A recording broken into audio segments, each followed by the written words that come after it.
Welcome back from ویور ناظرین. پہلے segment میں ہمارے ساتھ یہاں پر موجود ہے رانا ثناء اللہ خان. انہوں نے جو سیاسی صورتحال پر بات چیت کی ان کا موقف تھا, لیکن میں چاہ رہا ہوں کہ ہم آپ کے سامنے آج کچھ سیاسی تصویر کو زیادہ بہتر طور پر واضح کر کے رکھ سکیں اور یہ دیکھ سکیں کہ پاکستان میں اس وقت جو قیاس آرائیاں جاری ہیں اور خاص طور پر جن خطرات کی بات کی جا رہی ہے, میڈیا کا ایک سیکشن خاص طور پہ بہت زیادہ خطرات کی بات کر رہا ہے اور ان کا یہ کہنا ہے کہ شاید خطرہ اب جو ہے 13 اکتوبر تک ٹل گیا ہے. اصل صورتحال ہے کیا, ہمیں ان معاملات کو کس طرح دیکھنا چاہیے اور بیک گراؤنڈ میں کیا چیزیں ہو رہی ہیں, اس پر بات کریں گے آج کے پروگرام میں. میرے ساتھ یہاں پر موجود ہے جناب سینئر صحافی ہیں جی عارف نظامی صاحب. نظر بہت بہت شکریہ ہمیں یہاں پر جوائن کرنے کے لیے. اور اس کے ساتھ ہی یہاں پر موجود ہیں ہمارے شاہ جی جناب سید عباس اطہر صاحب. شاہ جی آپ کا بھی بہت بہت شکریہ یہاں تشریف لانے کے لیے. بات کریں گے جمہوریت کے حوالے سے, حکومت کے حوالے سے اور میڈیا کے حوالے سے. شاہ جی بحث تو شروع کریں گے ہم, لیکن نظامی صاحب کا جو پیپر آ رہا ہے پاکستان ٹوڈے, تھوڑا سا اس کی بات کر لی جائے. کب تک آ رہا ہے نظام صاحب آپ کا یہ اخبار جو ہے؟ 2 تاریخ کو انشاءاللہ لاہور سے لانچ ہو رہا ہے. صحیح جی, اور یہ تو کل 4 دن کی بات رہ گئی. اسلام آباد. جی, لاہور سے تو 4 دن کی بات رہ گئی ہے. ساری نظامی فیملی جو ہے نا جی وہ یہ اخبار نکال رہی ہے. اچھا, مسوا ایک کے میرے بھائی ہیں شعیب نظامی صاحب, جی وہ میرے ساتھ ہیں. ان کا بیٹا, میری ہمشیرہ جو ہیں ان کے بیٹا بابر نظامی, خود میرا بیٹا. تو یہ ایک بلکہ 2 بیٹے میرے. تو یہ اچھا, یہ ایک پوری طرح نظامی فیملی جو ہے یہ نظامی فیملی کا, اور جو حمید نظامی صاحب کا ہے جو آپ کے والد صاحب کا کی لیگیسی جو ہے اس کو آگے چلانے کی ایک ناچیز سی کاوش ہے جو پہلے انگریزی میں ہوگی اور پھر اردو میں بھی ہوگی. اور اس کا مقصد یہ ہے کہ جو ویسے نیشن بھی میرا نیشن بھی میں نے شروع کیا تھا. جی آپ اندازہ کریں کہ میں نے نیشن 1 اکتوبر 1986 کو شروع کیا تھا اور 2 اکتوبر کو یہ کر رہا ہوں. اور یہ دونوں اخبار جو ہیں میں نے اپنے ہاتھ سے سینچے. یہ وہی ہوگا نوائے وقت کے ایک نیا ایڈیشن آ جائے گا, نیشن کا ایک نیا ایڈیشن آ جائے گا, ایک خاص جو سوچ ہے وہی ساری چیزیں ہوں گی اس میں. یہ حمید نظامی کی سوچ ہوگی. اچھا, نوائے وقت جو نظریہ پاکستان کی سوچ جو ہے وہ سوچ نہیں ہوگی. وہ حمید نظامی کی سوچ نہیں ہے, وہ صرف حمید نظامی کے نام کو ایکسپلائٹ کیا جا رہا ہے.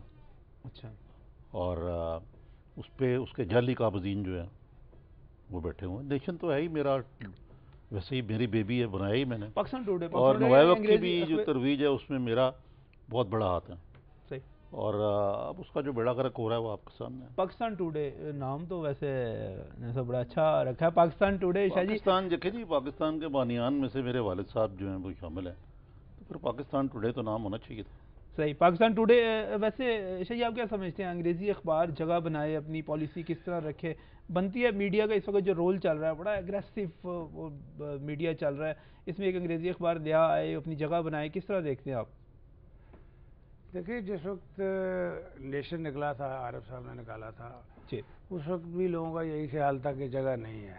صحیح صحیح. تو جگہ نکلا ہی تھی نا, تو یہ جگہ نکال لیں گے ان سے, مطلب جو بندہ اپنی اس پہ ہوتا ہے وہ.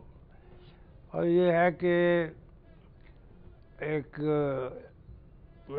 اخبار کا کوئی ایسا شعبہ نہیں جس کے بارے میں یہ خود نہیں جانتے. صحیح. اور مجھے تو بڑی امید ہے کہ بہت کامیاب رہیں گے, اللہ نے. چلیں جی, ہم دعا بھی کرتے ہیں. 2 تاریخ آپ نے 2 اکتوبر کی بات کی. بتاؤں آپ کو, حمید نظامی مرحوم جب زندہ تھے تو ان کا ایک سولو جرنلزم تھا, یہ عباس اطہر صاحب کو پتہ ہے, اور انہوں نے کبھی اس چیز کی پرواہ نہیں کی کہ ان کا اخبار جو ہے وہ کتنا بکتا ہے, اس میں کتنے اشتہار ہیں. اب تو ایک کاروبار ہو گیا نا, وہ ان کا مشن تھا.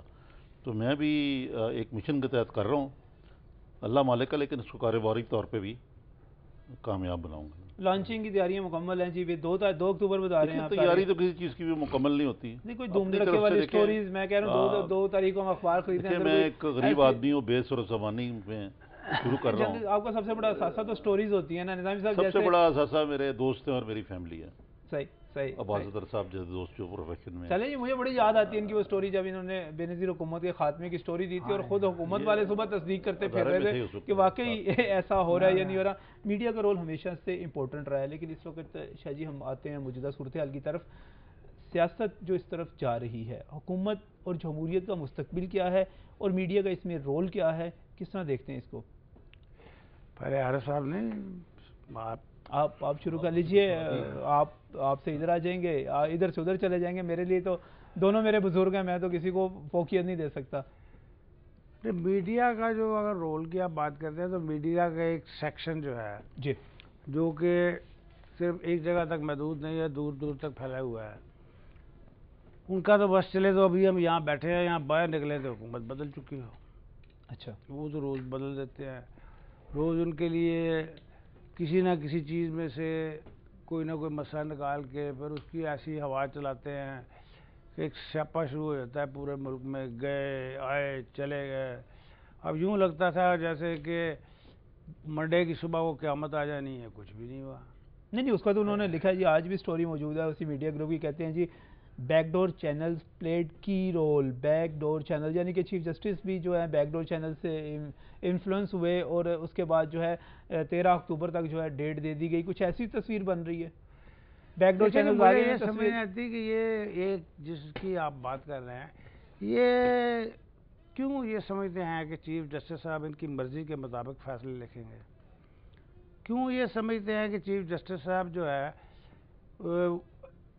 ان کی وہی کر دیں گے جو یہ کروانا چاہتے ہیں؟ دیکھیں وہ ملک کے چیف جسٹس ہیں، پھر یہ ایک مقدمہ ہے، مقدمہ اس کی سماعت ہونی ہے، اس میں دلیل سنی جاتی ہے، اس میں کوئی ضابطے کوئی طریقہ کار ہوتے ہیں. یہ کوئی سرسری فوجی عدالت تو نہیں ہے، یہ سپریم کورٹ آف پاکستان ہے.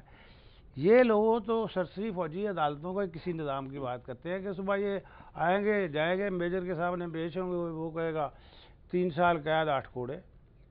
یار اداروں کے بارے میں باتیں کرتے ہیں، کم از کم اداروں کی یہ تو سوچنا چاہیے کہ ان کی اپنی طاقت اور عزت کیا ہے، اور یا یہ ہے کہ وہ قانون کے ٹرائیکا ہے، کوئی ٹرائیکا ہے اس وقت. Troika meeting raises more questions than it answers کا بھی ہیڈنگ ہے. اور اس کے ساتھ ساتھ آپ نے اپنے کالم میں فرمایا کہ جنرل کیانی کے چہرے کا تاثر بیان کرنے کے لیے میں ضروری الفاظ تلاش نہیں کر سکتا، لیکن یوں لگتا تھا جیسے وہ کسی لطیفے پر